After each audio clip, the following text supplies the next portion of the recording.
Yeah, so when we talk about the game between Mali and Tunisia, right? When I look at the entire complexion of that game, right? It was a much hyped AFCON clash, right, between Mali and Tunisia, and it definitely did live up to expectations. It largely lived up to expectations, because these are favorites from Group E, right? The teams held each other at arm's length in, a pulsating 1-1 draw, right? So, Mali, the result actually does work for Mali because currently they're on top of the group standings, as well as the fact that it leaves Tunisia, which has like shockingly only collected a single point from two games, with slim hopes of actually advancing to the knockout stages, right? So as for Mali's Lassine Sinayoko, he's the one who actually opened the scoring for his team with a delicious, powerful left-footed shot strike in the 10th minute of the game to actually put the Malian Eagles in the lead. Adding to the beauty of Sinayoko's sublime strike, was that equally delightful assist by Kamori Doumbia. What a great assist by Kamori Doumbia.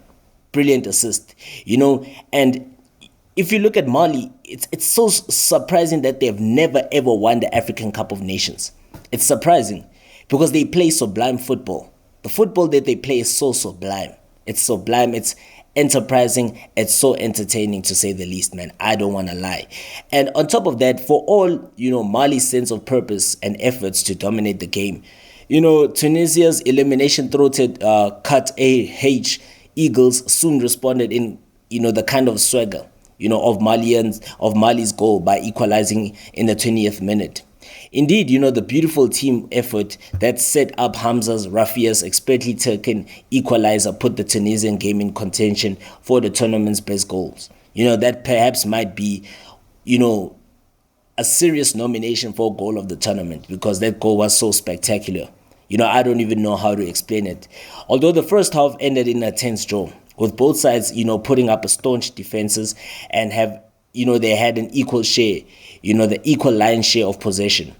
We look at the second half, the second half was slightly dominated by Mali. Possession was slightly dominated by Mali. The game concluded in a 1-1 draw, although the result does come with great significance for both teams. It comes with great significance for both teams.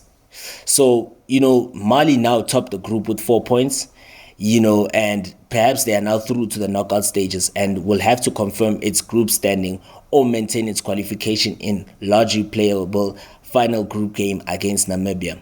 So, definitely by contrast, the favorites, Tunisia, the 2004 champions, have so far been underwhelming to that extent where they will have the uncomfortable task of actually searching for its maiden and qualifying win against a well-drilled South African team looking to rediscover their historical form and live up to the past continental reputation of the once feared Bafana Bafana, right?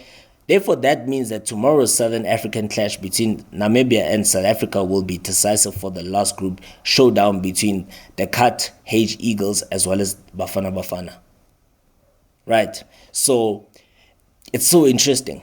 Group E is about to get interesting. It's very difficult to tell which team, will actually emerge as winners, which team will actually go all the way, perhaps even winning, the title. But actually, Mali are the favorites. They are indeed the favorites to actually clinch the African Cup of Nations for the first time in their history. Because they play fantastic football. It's so incredible. Looking at that midfield of, Yves Basuma, they've got the quality. They can do it, Mali. They can literally do it.